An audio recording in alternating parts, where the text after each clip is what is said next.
إن الحمد لله نحمده ونستعينه ونستغفره ونعوذ بالله من شرور أنفسنا ومن سيئات أعمالنا من يهدي الله فلا مضل له ومن يضلل فلا هادي له وأشهد أن لا إله إلا الله وحده لا شريك له وأشهد أن محمدا عبده ورسوله يا أيها الذين آمنوا اتقوا الله حق تقاته ولا تموتن إلا وأنتم مسلمون يا أيها الناس اتقوا ربكم الذي خلقكم من نفس واحدة وخلق منها زوجها وبث منهما رجالا كثيرا ونساء واتقوا الله الذي تساءلون به والأرحام إن الله كان عليكم رقيبا يا أيها الذين آمنوا اتقوا الله وقولوا قولا سديدا يصلح لكم أعمالكم ويغفر لكم ذنوبكم ومن يطع الله ورسوله فقد فاز فوزا عظيما أما بعد فإن أصدق الكلام كتاب الله وخير الهدي هدي محمد صلى الله عليه وآله وسلم وشر الأمور محدثاتها وكل محدثة بدعة وكل بدعة ضلالة وكل ضلالة في النار. إخوة الكرام, السلام عليكم ورحمة الله وبركاته. Donc aujourd'hui, nous continuons le cours sur le livre intitulé Bahjatu Qulub al-Abrar wa Qurratu Uyun al-Akhyar fi Sharh Jawami' al-Akhbar للشيخ العلامة عبد الرحمن ابن الناصر السعدي رحمه الله تعالى رحمة واسعة. Donc on s'était arrêté au hadith numéro 10, au 10e hadith. À travers ce hadith-là, le cheikh en fait il va parler de l'importance du prêche, de l'importance de la da'wa, C'est un hadith qui est rapporté par Abu Huraira. فيقول الشيخ رحمه الله تعالى الحديث العاشر عن أبي هريرة رضي الله تعالى عنه قال قال رسول الله صلى الله عليه وآله وسلم من دعا إلى هدى كان له من الأجر مثل أجور من تبعه لا ينقص ذلك من أجورهم شيئا ومن دعا إلى ضلالة كان عليه من الإثم مثل آثام من تبعه لا ينقص ذلك من آثامهم شيئا رواه مسلم.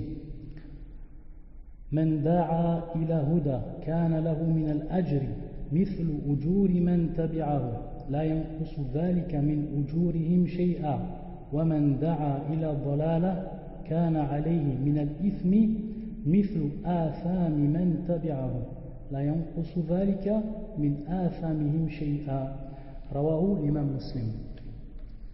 Donc le prophète sallallahu alayhi wa sallam nous dit à travers ce hadith qui est rapporté par Sahabi Abu Hurayrata radiyallahu ta'ala anhu, il nous dit sallallahu alayhi wa sallam, celui qui invite à la guidance, al-huda, celui qui invite à la guidance obtiendra la même ou les mêmes récompenses que celui qui le suit, sans que cela ne diminue quoi que ce soit dans leur récompense.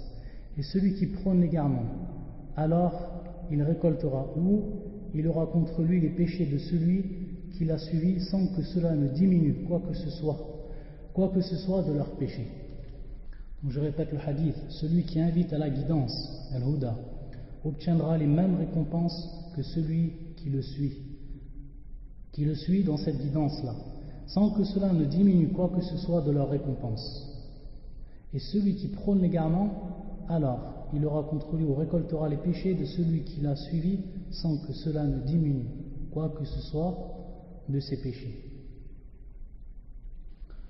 Donc le cheikh rahimallahu ta'ala, le hadith est rapporté par l'imam Muslim dans son authentique, donc c'est un hadith qui est authentique. le Cheikh, rahimahullah ta'ala, à travers l'explication de ce hadith, il nous dit en fait que c'est un hadith parmi beaucoup d'autres qui encourage à prêcher les gens à la guidance, qui encourage à prêcher les gens à la guidance. Il nous dit aussi qu'à travers ce hadith, il est cité le mérite du prêcheur. Il est cité le mérite du prêcheur, de celui qui prêche sur la bonne voie. Et ensuite, dans un troisième point, il nous dit le cheikh, la mise en garde de celui qui prêche ou du prêche menant à l'égarement, ainsi que le mal qu'il commet et son châtiment. Donc le hadith est clair. Le prophète sallallahu alayhi wa sallam nous dit dans ce hadith que celui qui invite à la guidance, c'est-à-dire celui qui prêche la bonne voie, il obtiendra celui qui va le suivre. Si par exemple, maintenant une personne invite une autre personne sur le droit chemin, sur la bonne direction, la personne, lorsqu'elle va suivre ce chemin, lorsqu'elle va suivre cette bonne direction, alors il va récolter, la personne qui aura prêché, il va récolter la récompense. De qui? De cette personne maintenant qui va faire des actes et qui va dire des paroles suivant ce chemin qui est droit. Toutes ces récompenses, toutes les récompenses de cette personne-là à qui il a prêché, il va en fait récolter lui aussi, celui qui a prêché, ses récompenses, les récompenses de ces personnes, de cette personne-là à qui il a fait la prêche, sans que la récompense de cette personne même à qui il a été fait prêche, sans que cette personne ne lui diminue quoi que ce soit de sa récompense, et ne diminue quoi que ce soit de la récompense de celui aussi qui a prêché, et vice versa, c'est-à-dire celui qui prêche l'égarement, celui qui prône l'égarement, alors il aura les péchés de la personne qui va le suivre dans cet égarement, sans que cela n'enlève des péchés de la personne qui l'a suivi dans cet égarement. Donc c'est pour ça que le cheikh nous dit que en même temps que le prophète sallallahu alayhi wa sallam à travers ce hadith, et en fait on va voir que le cheikh en fait il va nous parler sous plusieurs aspects de façon en fait concise, mais on pourrait parler beaucoup par rapport à ce hadith, et c'est pour ça qu'il l'a fait rentrer le cheikh dans ce qu'on appelle Jawami' al-Kalim. Jawami' al-Kalim, comme on le répète tout le temps, c'est une parole prophétique qui est concise par rapport à son nombre de mots, mais qui veut dire beaucoup de significations, qui englobe une multitude de significations et une multitude de bénéfices. Donc c'est pour ça que le cheikh fait rentrer ce hadith, et ce hadith en fait rentre dans cette lignée de hadith qu'on appelle Jawami' al-Kalim. Man da'a ila huda. Qu'est-ce que le huda? Al-huda. On dit huda, on peut dire aussi hidayah. Au niveau de la langue arabe, on peut dire huda ou on peut dire aussi al-hidayah. Qu'est-ce que al-huda? Le cheikh en fait il va nous donner la signification de ça. Il nous dit en fait al-huda wal ilm an-nafi' wal amal as-salih. Wal ilm an-nafi' wal amal as-salih. Hada wal huda. Ça c'est en fait l'explication au niveau de la religion du terme huda. Donc il nous dit en fait wal ilm an-nafi', c'est-à-dire la science qui est utile, la science dont les gens profitent réellement et concrètement, et wal amal as-salih, c'est-à-dire la bonne œuvre. Et ensuite donc la bonne œuvre. Donc c'est apprendre, c'est étudier une science qui va être profitable aux musulmans par rapport à sa religion, et ensuite pratiquer cette science-là, la mettre en pratique, c'est-à-dire œuvrer de bonne manière. Donc wal ilm an-nafi' wal amalu as-salih. Al-huda par rapport à la langue arabe, al-huda par rapport à la langue arabe veut dire en fait al-bayan wa dalala, c'est-à-dire c'est le fait, c'est la mise en évidence, le fait d'indiquer, c'est l'éclaircissement. Al-bayan, ça c'est al-huda ou al-hidayah. C'est pour ça que nous avons dans un des versets où Allah Azza wa Jal dit, يقول الله عز وجل إنا هديناه السبيل إما شاكرا أو إما كفورا في سورة الإنسان, qui est la sourate l'homme, et qui est dans le verset numéro 3. Nous l'avons guidé, c'est-à-dire l'homme, nous l'avons guidé dans la voie qu'il soit reconnaissant ou ingrat. Qu'il soit reconnaissant ou ingrat. Donc en fait, nous l'avons guidé dans la voie, c'est-à-dire que nous l'avons bayanna lahum, c'est-à-dire que nous lui avons éclairci le chemin. Nous lui avons éclairci le chemin. Donc, chaque personne, Allah Azza wa Jalla lui a éclairci le chemin, qu'il soit le chemin qui va être bon et le chemin qui va être mauvais. Donc la personne va choisir après que l'éclaircissement lui a été fait. Donc c'est pour ça qu'on dit que Al-Huda veut dire au niveau de la langue arabe Al-Bayan, qui est en fait l'éclaircissement, le fait d'indiquer. Donc par cette définition étymologique, elle est générale pour tous les gens. C'est pour cela que le Coran est décrit de façon suivante. C'est pour ça qu'en fait, on voit que dans le Coran, Allah Azza wa Jalla décrit le Coran de cette façon. Inna hadha al-Qur'ana yahdi lillati hiya aqwam.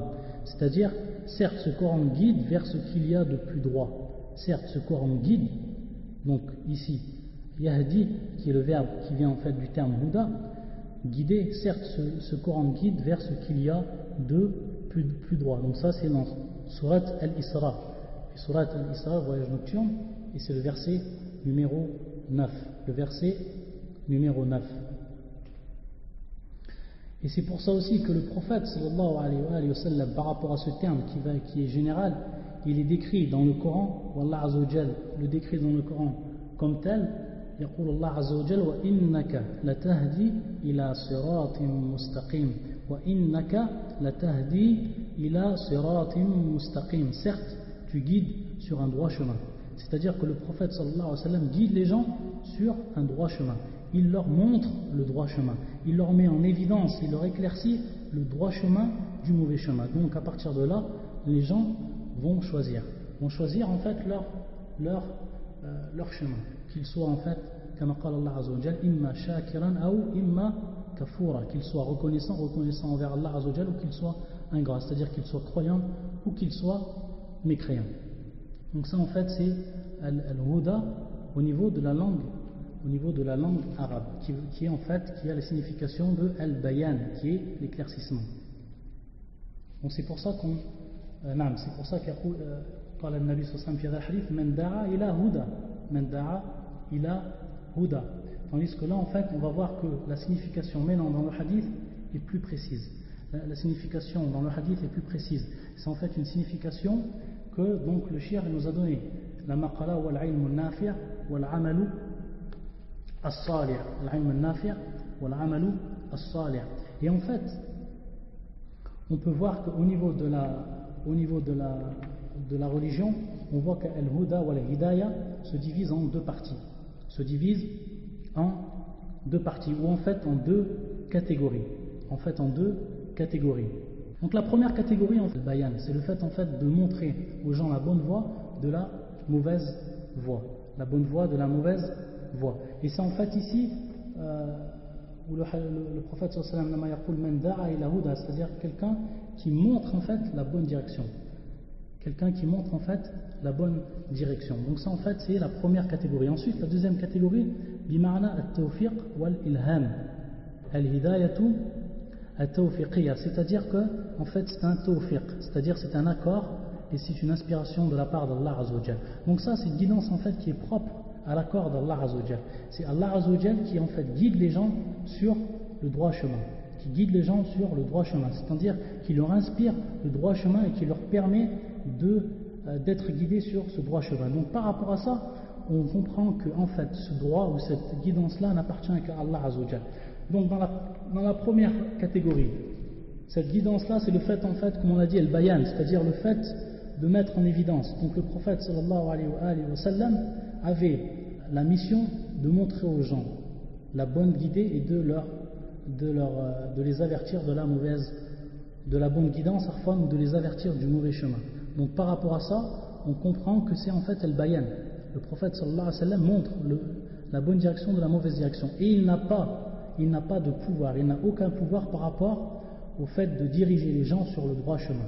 Au fait qu'on les dirige sur le droit chemin par rapport à cette notion qui est la notion d'accord, ou cette notion d'inspiration. C'est-à-dire que ça, c'est propre à Allah Azza wa Jal. C'est Allah Azza wa Jal qui guide en fait sur le droit chemin. C'est pour ça qu'Allah Azza wa Jal, dans un des versets, il dit à son prophète, à son envoyé, innaka la tahdi man ahbabta, walakinna Allah yahdi man yasha.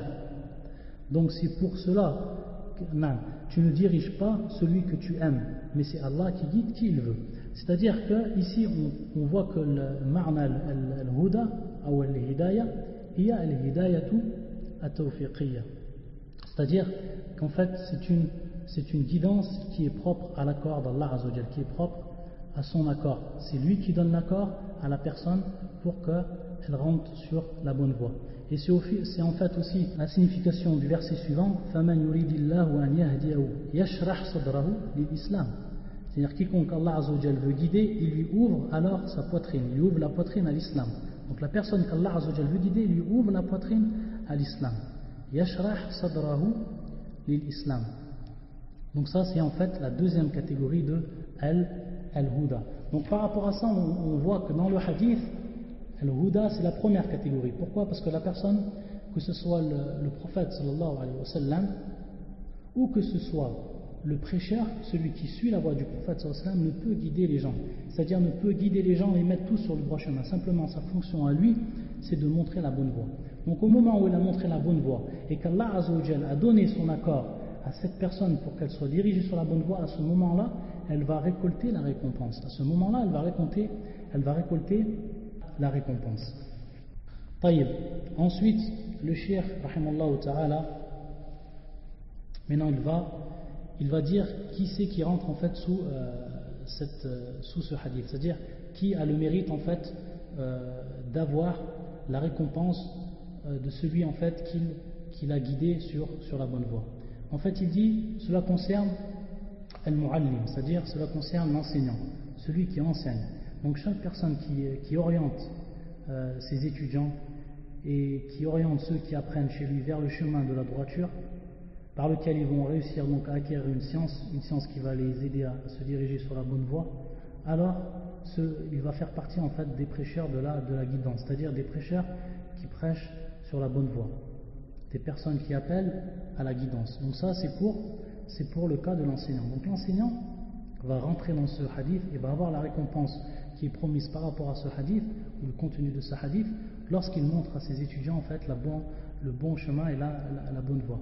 Il dit aussi, la personne qui incite ou qui invite à accomplir une bonne œuvre, qui est en relation avec, que ce soit en relation avec le droit d'Allah Azza wa Jal ou en relation avec le droit des créatures, de façon générale ou de façon spécifique, de façon générale ou de façon spécifique.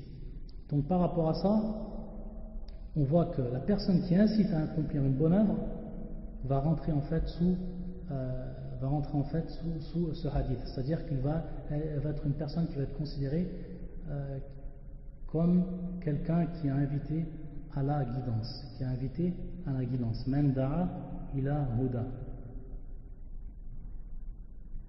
Il dit aussi le cheikh, même celui qui apporte un conseil, qu'il soit un conseil d'ordre religieux, c'est-à-dire un conseil de religion directement, ou que ce soit un conseil qui soit relatif à des affaires de la vie quotidienne, mais qui par lequel va mener à la religion, à un bien dans la religion. Donc il dit celui qui apporte un conseil, que ce soit un simple conseil, et que la personne qui va l'écouter profite de ce conseil, il va rentrer aussi dans ce hadith. Man da'a ila huda. Il dit aussi le shir, tous ceux qui précèdent les autres dans les bonnes œuvres et l'accomplissement des bonnes œuvres, ou que ce soit de bonnes œuvres ou un projet de bien qui soit d'ordre général. Donc la personne par exemple qui devant les autres personnes, devant les autres gens, les précède et montre ou fait une bonne action devant eux afin qu'ils fassent comme lui, et bien sûr son intention c'est qu'ils le suivent dans cette bonne direction, alors lui aussi, la personne qui fait cela, qui précède les autres par cette bonne action, il rentre aussi dans ce hadith. Man da'a ila huda. Et ensuite le cheikh va nous dire le contraire de tout cela, c'est-à-dire, et vice versa comme on pourrait dire, c'est-à-dire le contraire de tout cela. Celui maintenant qui appelle à l'égarement, la personne qui appelle à l'égarement, et celui qui va le suivre dans cet égarement, alors comme on a dit, comme on a vu dans le hadith et comme il est clair, alors il va avoir les péchés de cette personne-là. Donc, toutes les personnes, comme on a dit, qui donnent un conseil, que ce soit qui donnent des mauvais conseils, les personnes qui enseignent la mauvaise voie, les personnes qui précèdent, la personne qui précède les autres gens par une mauvaise action, et que eux font comme lui par rapport à ça, à son action, par rapport à son acte accompli, alors il va rentrer aussi dans ce hadith. وَمَنْ دَعَا إِلَى ضَلَالَةٍ وَمَنْ دَعَا إِلَى ضَلَالَةٍ, c'est-à-dire celui qui invite, celui qui prêche à la mauvaise guidance ou l'égarement. Donc voilà ce que nous dit en fait le cheikh. Pour conclure, il dit: ceux qui prêchent la guidance, ce sont les pieux imams. Ce sont les imams pieux et les meilleurs des croyants. Ce sont les imams pieux et les meilleurs des croyants. Hum a'immatul muttaqin wa khiyarul mu'minin, et les meilleurs des croyants. Et vice versa, celui qui prêche l'égarement, ce sont les imams qui appellent au feu. Hum a'immatul ladhina yad'una ila an-nar, ce sont les imams qui appellent au feu. Et donc en fait, à travers ce hadith, le prophète sallallahu alayhi wa sallam a invité chaque personne à faire des efforts par rapport à la da'wah, à faire des efforts par rapport au prêche, c'est-à-dire de prêcher les gens sur la bonne voie. Et en fait, maintenant, alhamdulillah, dans l'époque où on vit, al-wasa'il, c'est-à-dire les moyens de prêcher, sont mutawaffira, c'est-à-dire qu'ils sont en fait, ils sont présents, ils sont devant nous, tout le monde peut les utiliser. Donc la personne qui veut vraiment du bien et qui veut récolter les bonnes actions des autres, alors qu'il fasse des efforts dans ce chemin-là. Par exemple, nous maintenant on est sur l'internet. Par exemple, une personne qui va maintenant faire un site internet et qui va à l'intérieur de ce site internet diriger les gens, c'est-à-dire les guider sur la bonne voie de la religion, sur la bonne direction. Et chaque personne maintenant qui va rentrer dans ce site et qui va en fait suivre les conseils qui sont dits dans ce site, qui va suivre en fait la science, ou qui va apprendre la science qui est présente dans ce site, que ce soit par rapport à des écrits, que ce soit par rapport à des cassettes enregistrées, alors la personne qui a fait le site, dans une autre occupation, peut-être même elle peut dormir, et alors à ce moment-là elle va récupérer des hasanat, elle va récupérer en fait des bonnes actions. Donc celui qui veut vraiment avoir des bonnes actions, la voie du bien est en fait facile. La voie du bien est facile pour celui qu'Allah Azzawajal lui a rendu cette voie-là facile. Ça c'est un exemple, c'est un exemple parmi tant d'autres, mais il y a beaucoup d'exemples par rapport au fait de prêcher et par rapport au fait d'indiquer les gens la bonne voie, de leur indiquer qu'est-ce que la bonne religion, la religion qui est basée sur le Coran, la Sunna, suivant la compréhension des pieux prédécesseurs. Taïb, lakin prêcher. Quand on dit prêcher, est-ce que c'est tout le monde qui peut prêcher? Ou est-ce qu'il faut quand même, pour accomplir la prêche ou pour guider les gens, est-ce qu'il faut quand même des choses, c'est-à-dire qu'il faut des conditions? Est-ce qu'il faut des conditions? Donc c'est par rapport à ça maintenant qu'on va parler. Et en fait, donc on va rentrer dans un sujet qui est en relation directe avec ce hadith et qui est en relation directe donc avec le prêche, avec le fait de prêcher, le fait d'indiquer la bonne direction. Et c'est en fait, ce que je vais dire maintenant, c'est en fait des conditions. Ce prêche-là, le prêche soit en fait fait suivant un chemin qui est mustaqim, c'est-à-dire un chemin qui est droit. Et pour qu'en fait ce prêche-là soit Inch'Allah ou Ta'ala, soit najir, c'est-à-dire qu'il apporte des fruits. On va citer en fait, et ça en fait c'est un kalam que j'ai pris de Cheikh al-Docteur Al-Allama Salih ibn Fawzan al-Fawzan rahimahullah ta'ala, et qui fait partie des grands savants de l'Arabie Saoudite, et il nous cite à travers un de ses maqal, un de ses écrits, il va nous citer en fait cette condition essentielle pour que la personne puisse prêcher de façon qu'elle soit en conformité avec la sunna du prophète sallallahu alayhi wa sallam. La première condition c'est al-ilm. La Première condition, avant toute chose, c'est al-ilm. Al-ilmu bima yad'u ilay. Al-ilmu bima yad'u ilay. C'est-à-dire la science de ce qu'il prêche. C'est-à-dire, maintenant la personne va prêcher la religion. Il faut qu'elle ait une science de cette religion. Il faut qu'elle connaisse certaines bases de cette religion pour qu'elle puisse, en fait, pour qu'elle ait l'habilité de prêcher cette religion. Donc la première chose, c'est al-ilm. Al-ilm. Al-ilmu bima yad'u ilay. Et en fait, le shir, il nous rappelle un des versets qui évoque en fait cette condition par rapport au prêche, par rapport au fait d'appeler les gens à la guidance. C'est le verset suivant, Qawlullah Azza wa Jal, Qul hadi sabili ad'u ila Allahi ala basiratin ana wa man ittaba'ani. Wal basira hiya al-ilm, c'est-à-dire que le terme employé ici qui est al-basira, donc le verset est le suivant, Qul hadi sabili, dit ceci est ma voie, ceci est ma voie, ceci est mon chemin, dit voici ma voie, j'appelle les gens à Allah Azza wa Jal, j'appelle les gens à Allah, c'est-à-dire à la religion d'Allah, avec science, ala basira. Donc al-basira, comme nous dit le shir, c'est la signification du terme al-basira, c'est al-ilm, c'est en fait la science. Dit voici ma voie, j'appelle les gens à Allah avec science, moi et ceux qui me suivent, donc ceux qui suivent le prophète sallallahu alayhi wa sallam invitent les gens à l'islam et prêchent les gens à l'islam avec science. Donc ça en fait c'est la première condition. Il cite aussi un hadith qui est important, un hadith du prophète sallallahu alayhi wa sallam, et ce hadith, c'est un hadith qui est rapporté par l'imam Muslim et l'imam Al-Bukhari. C'est un hadith où le prophète sallallahu alayhi wa sallam enjoint Mu'adh, lorsqu'il l'a envoyé au Yémen, il lui a dit Innaka ta'ti qawman min ahli al-kitab. Donc le prophète sallallahu alayhi wa sallam a envoyé Mu'adh radiyallahu ta'ala anhu ila al-Yémen, c'est-à-dire au Yémen pour qu'il prêche les gens à l'islam, pour qu'il prêche la bonne direction. Man da'a ila huda innaka ta'ti qawman min ahli al-kitab, c'est-à-dire tu vas te présenter, tu vas aller devant des gens. Ces gens-là sont min ahl al-kitab, font partie des gens du livre, c'est-à-dire les juifs et les chrétiens. Qu'est-ce qu'on comprend en fait de ce hadith? Lorsque le prophète sallallahu alayhi wa sallam, il lui précise, il lui dit qawman min ahl al-kitab, c'est un peuple parmi les gens du livre. Qu'est-ce que veut dire cela?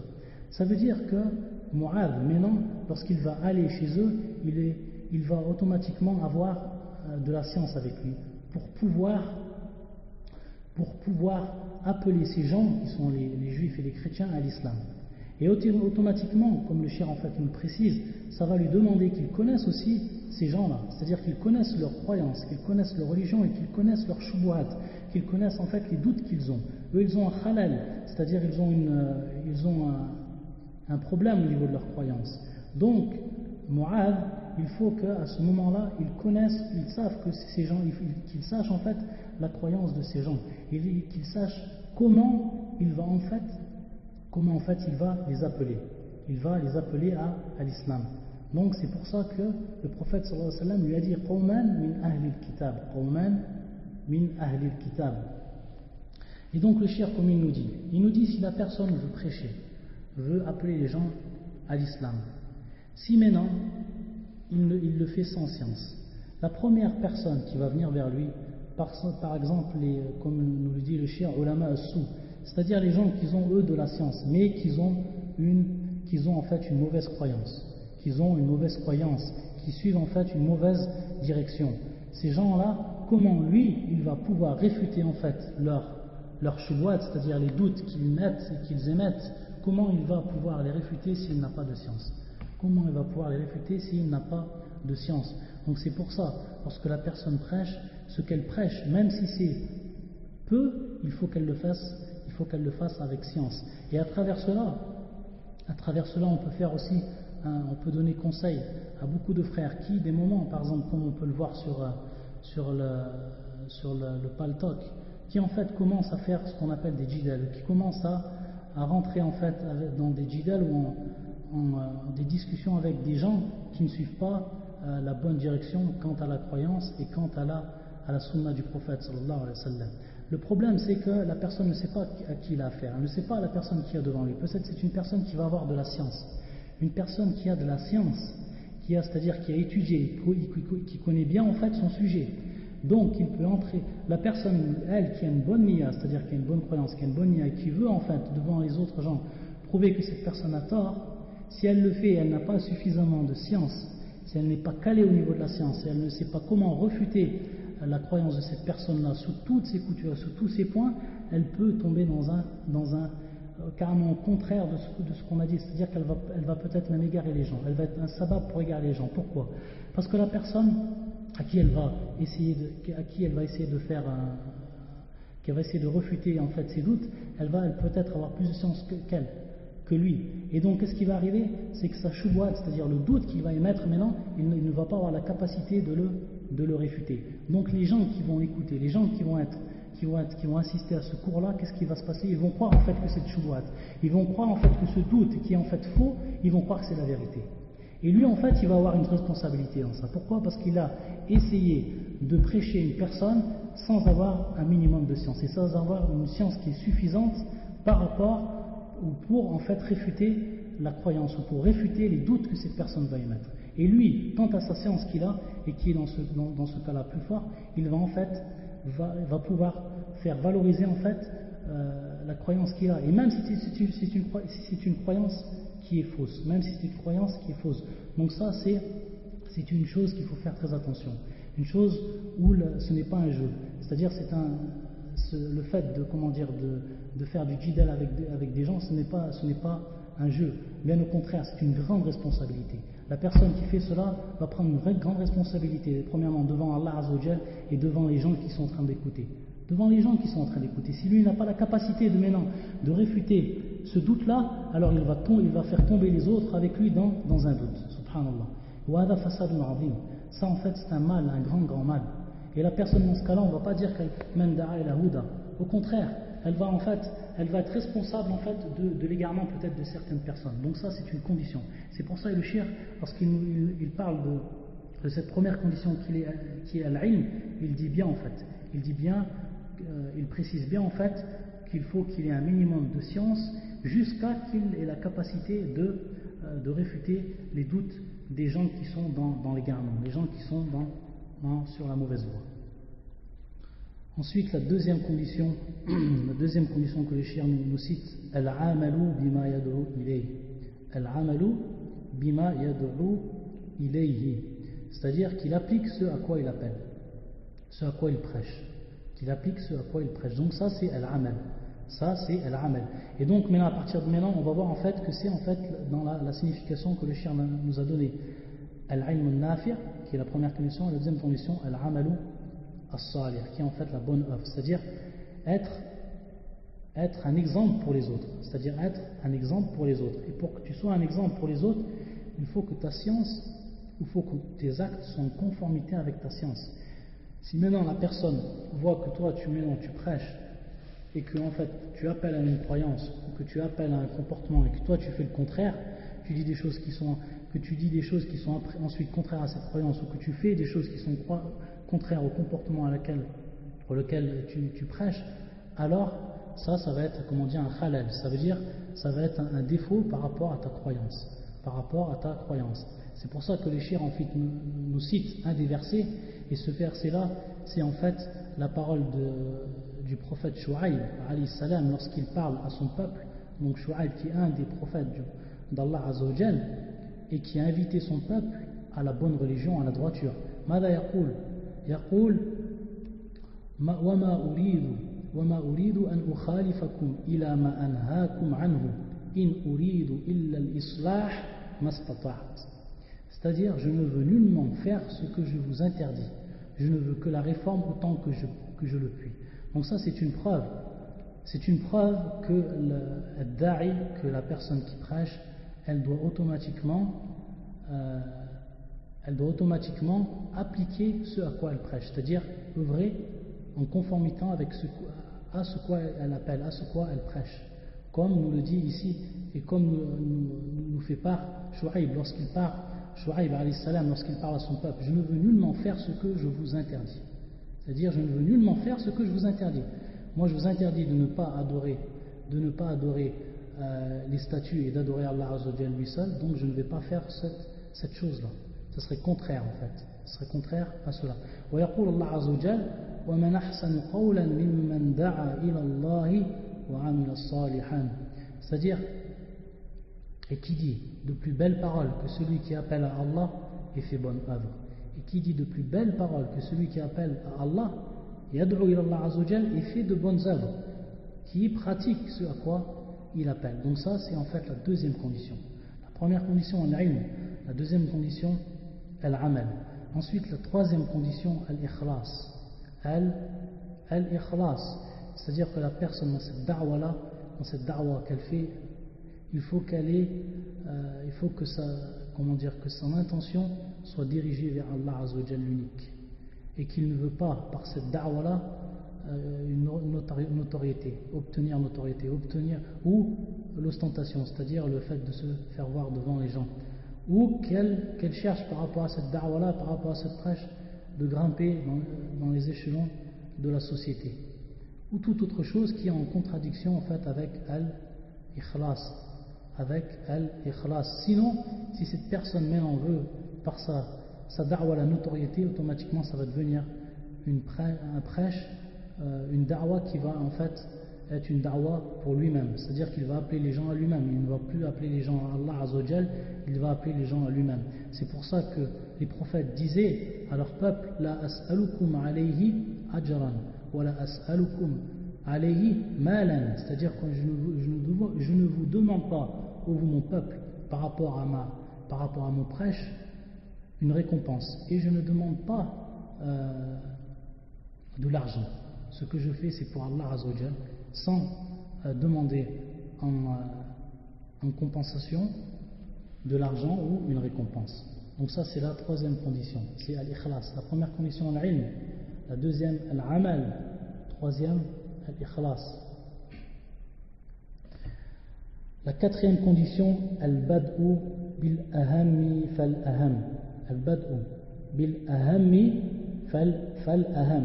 C'est-à-dire commencer par ce qui est le plus essentiel par rapport à notre religion, puis ce qui suit dans le degré d'importance. Al-aham fal-aham. Commencer par ce qui est le plus essentiel, puis ce qui suit dans le degré d'importance. Donc, la chose la plus importante, la première chose que le prêcheur doit commencer à faire, c'est appeler les gens à quoi? À la bonne croyance.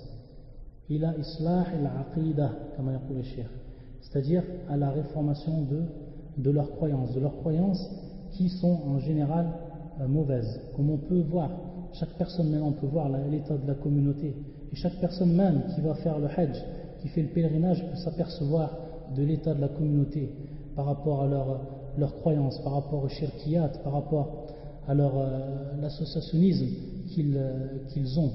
Et Allah seul sait que cet associationnisme est muntashir, c'est-à-dire qui est répandu de façon importante dans cette communauté. Donc la première chose que le da'i il doit faire, c'est appeler à la réforme de cette croyance-là, à la réforme de la croyance de ces gens-là, pour qu'en fait ils reviennent sur le droit chemin, pour qu'ils reviennent sur la croyance qui est en fait la vraie croyance, la croyance du tawhid, la croyance de l'unicité d'Allah Azza wa Jal. C'est pour ça qu'Allah Azza wa Jal nous dit dans ce verset, يقول الله عز وجل وَلَقَدْ بَعَثْنَا فِي كُلِّ أُمَّةٍ رَسُولًا أَنْ يَعْبُدُوا اللَّهَ وَاجْتَنِبُوا الطَّاغُوتَ.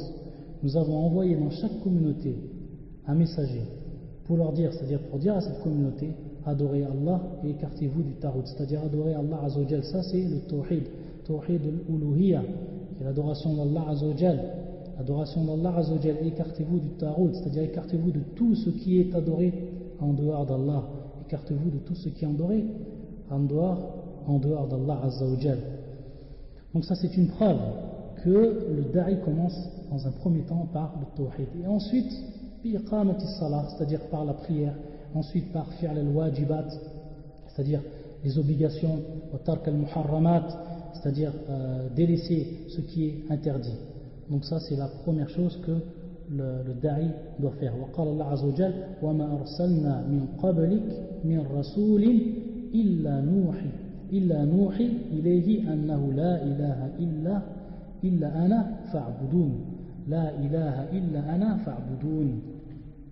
C'est-à-dire, nous n'avons envoyé avant toi aucun messager à qui nous n'avons révélé point de divinité en dehors de moi, adorez-moi donc. Et c'est pour ça que le prophète sallallahu alayhi wa sallam, dans le hadith que nous avons cité précédemment, لما قال لمعاذ إنك تأتي قوما من أهل الكتاب فليكن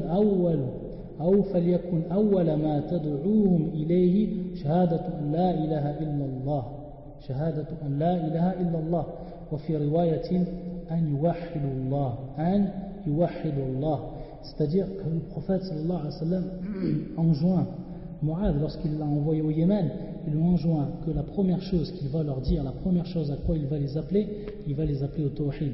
Il va les appeler au tawhid, qui est en fait le témoignage qu'il n'y a pas d'autre divinité méritant l'adoration si ce n'est qu'Allah Azza wa Jal. Donc ça, c'est une preuve que la personne, que le da'i doit commencer par ce qui est le plus essentiel. Le plus essentiel dans cette religion, et qui est le cœur de cette religion, c'est le tawhid. C'est en fait le tawhid. Et ensuite la cinquième condition. Le shir nous dit, la cinquième condition, as-sabr. As-sabr, c'est-à-dire la patience. Ça, c'est la cinquième condition pour que la croyance, pour que le prêche que le prêcheur fait, ou ce qu'appelle le prêcheur, il faut en fait qu'il soit doté de patience. Il faut qu'il s'arme en fait de patience. Pourquoi? Parce que cette da'wa, qui est la da'wa des prophètes, qui est la da'wa des envoyés d'Allah Azza wa Jal, c'est une da'wa qui demande une grande patience. Pourquoi? Parce que chaque personne qui va appeler à cette da'wa-là va automatiquement rencontrer des mashaqqa, c'est-à-dire qu'elle va rencontrer des épreuves. Elle va rencontrer des épreuves qui sont dures. Ça, c'est une loi d'Allah Azza wa Jal. C'est une loi d'Allah Azza wa Jal, une loi universelle d'Allah Azza wa Jal. Celui qui appelle à la bonne voie, automatiquement, il va être éprouvé. Donc, pour que la da'wa du prêcheur porte ses fruits, automatiquement, il faut qu'il s'arme de patience. يقول الله عز وجل ولقد استهزئ برسل من قبلك فحاق بالذين سخروا منهم ما كانوا به يستهزئون. C'est-à-dire, on s'est moqué des messagers venus avant toi, et ceux qui se sont moqués d'eux sont vus frapper de toutes parts par l'objet même de leur moquerie. Donc, le fait de prêcher la bonne voie, automatiquement, le da'i va être confronté à beaucoup de problèmes. Il va être confronté à beaucoup de problèmes. Donc, s'il n'y a pas de patience, automatiquement, il va s'arrêter au début du chemin de la da'wa, au tout début du chemin de la da'wa. C'est pour ça que يقول الله عز وجل ولقد كذبت رسل من قبلك فصبروا على ما كذبوا وأوذوا حتى أتاهم نصرنا. C'est-à-dire, certes, les messagers d'avant toi, c'est-à-dire Mohammed, ont été traités de menteurs. Ils endurèrent alors avec constance d'être traités de menteurs et d'être persécutés jusqu'à ce que notre secours leur vint. Donc, la cinquième condition, c'est as-sabr. Ensuite, la sixième condition que le shir nous cite, c'est quoi? C'est يقول على الداعية أن يكون متحليا بالخلق الحسن مستعملا للحكمة في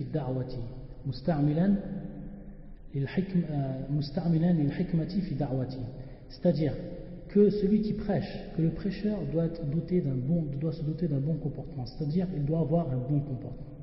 La personne doit avoir un bon comportement par rapport à sa da'wa. Et par rapport à sa da'wa, il faut qu'il emploie la sagesse.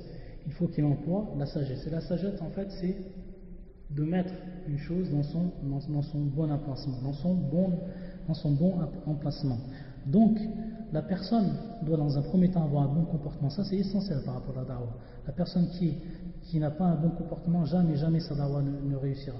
abadan. Et celui qui aussi qui n'emploie pas la hikmah, c'est-à-dire la sagesse, c'est-à-dire qu'il fait des choses au moment où il ne faut pas les faire, ou qu'il ne fait pas des choses au moment où il aurait fallu les faire, alors c'est cette personne-là également, sa da'wah ne va jamais réussir. C'est pour ça que le shirk, il nous dit qu'il faut dans un premier temps le bon comportement et ensuite al-hikmah. Par rapport au bon comportement, il nous cite un verset. Et ce verset-là, en fait, c'est lorsque Allah Azza wa Jal a ordonné à Moïse et Haroun d'aller voir qui? D'aller voir celui qui a celui qui a prétendu être le Seigneur. Celui qui a prétendu être le Seigneur. Min akfar an-nas ala hadha al-ard, c'est-à-dire le plus mécréant des gens. Le plus mécréant des gens que la terre a pu porter, qui est Pharaon. Qu'est-ce que leur dit Allah Azza wa Jal? يقول الله عز وجل في هذه الآية فقولا له قولا لينا لعله يتذكر أو يخشى. Puis dites-lui une parole douce, peut-être se rappellera-t-il ou craindra, c'est-à-dire qu'il craindra, peut-être craindra-t-il Allah Azza wa Jal.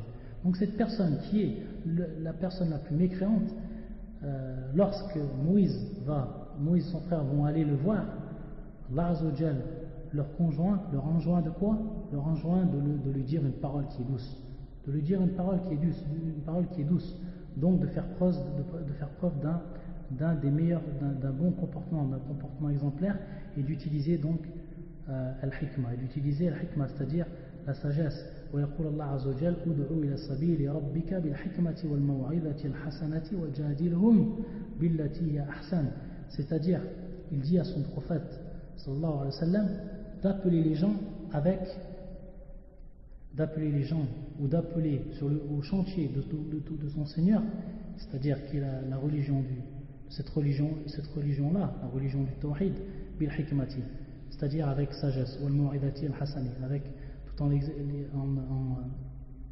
avec une exhortation qui est bonne. Ud'u ila sabili rabbika bil hikmati wal mu'idati al hasana. Donc ça c'est une base aussi au niveau de la da'wah, ou de la 6e base. Et ensuite la 7e c'est يقول الشيخ على الداعية أن يكون قوي الأمل. C'est-à-dire qu'il faut que le prêcheur ait un espoir très fort. Il faut qu'il ait un espoir très très fort. C'est-à-dire lorsqu'il prêche, il faut qu'il ait un espoir à toute épreuve. Il faut que son espoir soit à toute épreuve. C'est-à-dire que la première épreuve qui va lui arriver, il ne faut pas qu'il désespère dès la première épreuve. Donc ça aussi c'est une base essentielle au niveau de la da'wah. Et c'est pour ça que il nous cite des exemples. Le cher, il nous prend l'exemple de Noé, alayhi salam, sachant qu'il a resté dans son peuple 1000 ans, illa 50 am, c'est-à-dire qu'il a resté 950 années chez son peuple, et il les appelle à la religion du tawhid, à la religion du tawhid, de l'unicité. 950 ans. Qui peut avoir plus d'espoir que Noé? Qui peut avoir plus de patience que Noé? 950 ans, il patiente avec son peuple et il les appelle à la bonne religion. L'exemple aussi, le deuxième exemple que va nous donner le shir, c'est l'exemple de notre prophète sallallahu alayhi wa sallam.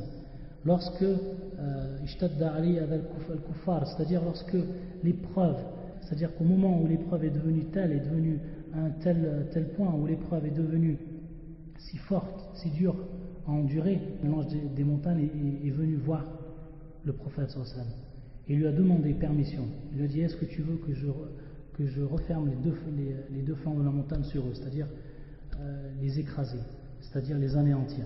Qu'est-ce qu'il a dit à ce moment-là? Il faut se rendre compte qu'à ce moment-là, les kuffars ont fait un grand mal au prophète sallallahu alayhi wa sallam, ont tué de ses compagnons, et ont fait un grand mal, ont insulté le prophète sallallahu alayhi wa sallam, et qu'il a reçu d'eux toutes les épreuves qu'aurait pu recevoir un homme. À ce moment-là, qu'est-ce qu'il dit le prophète sallallahu alayhi wa sallam? Comment il va répondre à l'ange des montagnes? Qu'est-ce qu'il va lui répondre? Donc il faut bien se remémorer la situation du prophète sallallahu alayhi wa sallam à ce moment. Qu'est-ce qu'il dit le prophète sallallahu alayhi wa sallam? La yaqul la bal arju أن الله يخرج من أصلابهم من يعبد الله وحده ولا يشرك به شيئا الله أكبر. C'est-à-dire qu'il va dire qu'il va dire à l'ange, il va lui dire non, ne fais pas cela, non, ne fais pas cela. Peut-être qu'Allah Azzawajal, donc il a l'espoir. Il a l'espoir avec tout ce qu'il a subi, il a encore l'espoir, le prophète sallallahu alayhi wa sallam. Il a l'espoir qu'Allah Azzawajal fasse sortir de leur descendance, de la descendance de ce peuple-là, de son peuple, des gens qui vont adorer Allah Azzawajal et qui ne vont rien lui associer. Et Fi'lan, après Quraysh, pratiquement tous les gens de Quraysh vont, après Fatha Mecca, tout le monde va se convertir à l'islam. Et la Mecque et les environs vont devenir une terre musulmane et tous vont devenir des musulmans. Donc ça c'est en fait avec l'espoir qu'avait le prophète sallallahu alayhi wa sallam. Donc ça c'est pour ce qui est de la 7e base. Pour ce qui est de la 7e base, qui est en fait l'espoir. Donc on a dit, pour résumer, le premier point ou la première base c'est al-ilm, le deuxième c'est l'amal, le troisième al-ikhlas, le quatrième c'est al-aham fal-aham, c'est-à-dire commencer par ce qui est le plus essentiel. Et ensuite, as-sabr, qui est la patience. Et ensuite, le bon comportement, al-khuluq al-hasan, ou al-hikmah, et la sagesse. Et aussi, en dernier lieu, qui est en fait la septième base, qui est en fait avoir un espoir à toute épreuve. Qawil amal. Donc ça, c'est 7 points que le da'i, celui qui prêche, celui qui appelle à la bonne voie, man da'a ila huda, doit se doter. Et le shir, en fait, à travers, ça c'est une autre faïda qu'il faut comprendre, c'est qu'à travers en fait ces points-là, il va en fait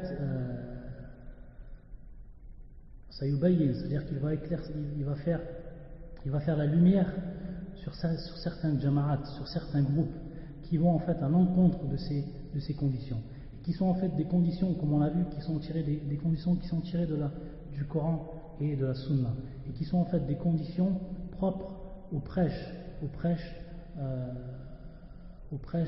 qui est conforme au Coran et qui est conforme à la Sunna du prophète sallallahu alayhi wa sallam. Donc il fait allusion, le shir, à certains groupes, parmi ces groupes-là, ceux qui appellent les gens à l'islam sans aucune science.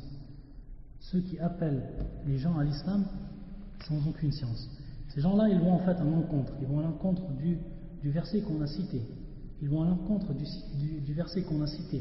Et le verset qui nous donne en fait la première condition qui est l'ilm, la science. Qul hadi sabili ad'u ila Allahi ala basira. C'est-à-dire ceci est ma voie. Le prophète il dit ceci est ma voie. Qul hadi sabili. C'est-à-dire qu'il dit, Allah Azza dit de dire à son prophète, Afwan, Qul hadi sabili. Ceci est ma voie. La voie du prophète, la voie prophétique. Ad'u ila Allahi ala basira. C'est-à-dire j'appelle Allah Azza wa Jal, c'est-à-dire la religion d'Allah Azza wa Jal, avec science. On a dit que Ma'na al-Basira, c'est la science. Donc, ces gens-là vont à l'encontre de qui? Ils vont à l'encontre de ce verset. Ils vont à l'encontre de ce verset. Ils ne remplissent pas la première condition, qui est une des conditions les plus essentielles, qui est la science. D'autres groupes, comme nous dit le shir, ceux qui commencent par ce qui est secondaire. Ceux qui commencent par ce qui est secondaire. Par exemple, on voit certains groupes, leur projet, leur objectif essentiel, c'est de construire un État islamique. Sans même regarder ou sans même prendre en considération le problème de la croyance. C'est-à-dire qu'ils veulent monter du jour au lendemain un État islamique dans une communauté où le shirk, où le polythéisme et l'associationnisme est propagé chez les musulmans de façon générale, le shirk. Donc comment on va commencer à construire ou à édifier un État islamique alors que les gens vivent dans le shirk, alors que les gens vivent encore dans le shirk, vivent encore dans l'associationnisme. Donc ça, par rapport à cette condition qui était en fait la 4e condition, et comme nous a cité le shir, il nous a apporté les preuves du Coran que l'essentiel de cette da'wah repose sur le tawhid. Donc ces gens-là vont à l'encontre, ils vont en fait à l'encontre de cette base essentielle par rapport au prêche, par rapport à la da'wah du prophète sallallahu alayhi wa sallam.